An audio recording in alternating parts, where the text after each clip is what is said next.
Welcome to MU Scholars and Staff. I am your host, Kylie, and these are my co-hosts, Brianna and Lily. This week's Staff of the Week is Miss Juana and Miss Barajas.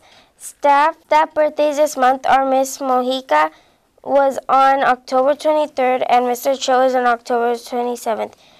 And finally, Miss Juana. They are all 2021 and happy birthday. Now moving on to Brianna. Thank you, Kylie. This month's PBIS activity is a school dance. Everybody gets to dance their heart away and have fun. But in order to get into the dance, since it is a PBIS activity, you have to have a membership. You have to get an orange membership for October. In order to get a membership, you need to get 100 Scholar Dollars. A way that you can do that is by helping out in class or being respectful, responsible, or ready. Now moving on to Lily with fundraising. Thank you, Brianna. I'm hungry. I want some popcorn, but at the same time, I want some sweets. Oh, I know. Boograms. Boograms are selling right now. They are $1 each. Go buy some before October 31st. They will also be passing them out that day. And also, thank you to everyone that helped the third graders on the Chipotle fundraiser. Now on to breaking news with Brian. Breaking news!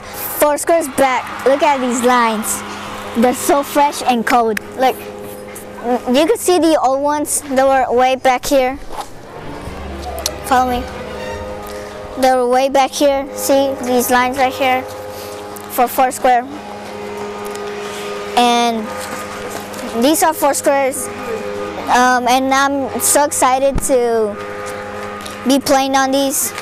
And these are my two lucky ones, this one and the other one. I would like to ask more people what do they think about Foursquare.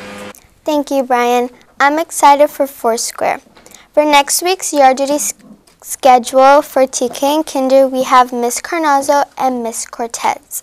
For 1st and 4th grade is Miss Shreve and Miss Morgado, Miss Martinez and Miss Wen and Mr. Cho. For 5th and 6th is Mr. Pardini and Miss Murillo.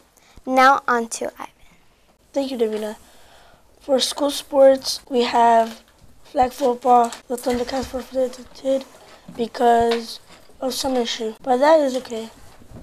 Better luck next time. So for volleyball, Loya did not show up, so Montepea won. And moving on with Dallas with yearbooks. Thank you, Ivan. For MB News, I'm going to be talking about yearbooks. The yearbooks are still 10% off.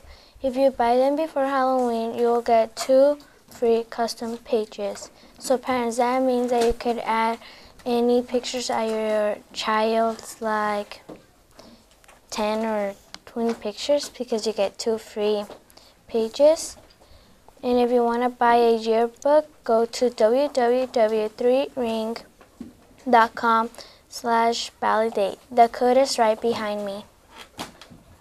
Now moving on to Arbella. Thank you, Dallas. Today for local news is that Salinas and the County of Monterey have been talking about making a permanent homeless shelter.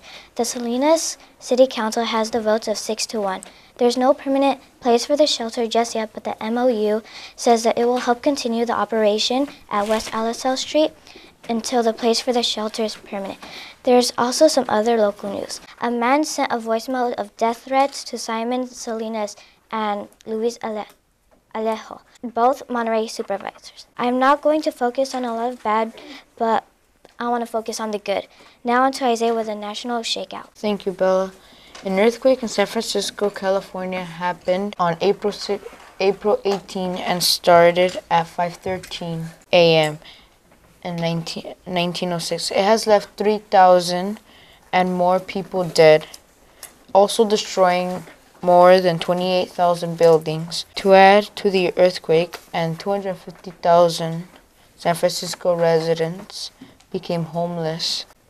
After the Great Shakeout, San Francisco restored quickly. People in schools are now training for duck and covers in Salinas and around the world in case any of that tragedy of that earthquake ever happens. And California has the Great Shakeout and we participated in it last week. Now on to Carlos with World News. Thank you, Isaiah. According to an article posted not too long ago, stated people in Mexico are trying to cross to the United States. Some people are marching towards the southern border. Many people are trying to climb the fence, while others are devastated by the scorching heat. As a result, they were helpless and decided to take a swim in the river that is below the bridge. With thousands of people against this, here are the words from specific individuals. We are not criminals. We're only coming over here because we want work. We need a job. We need a better life. That's why we are here. It is his politics. We are with respect. He is the President of the United States, and with all due respect, we are not criminals. Another protester replied like this. A mother also exclaimed, "What should we do now? I do not want my kids in the middle of crime. I do not want to have the lives of my children destroyed." This mother was one of the groups that were let through, leading with mothers, women, and children let in first. Her husband was tortured by evildoers. Her other 3 children were left behind to the other side of the river. Many people were hoping to decide who will be let into the United States of America, who will be moving ahead and who will be not. But not everyone wants to move to the United States of America. Well, some want to work in Mexico, others want to get a better job in the USA. Hope they find their way and get better jobs, a better community, and a better life for their family and themselves. As you heard, they are not criminals, but workers and fighters, and stay strong and live long. This is unfair and cruel, but they still hang on. Those words are great, but our actions are greater. And don't forget to like and subscribe, and like we say every single day, go Scholars!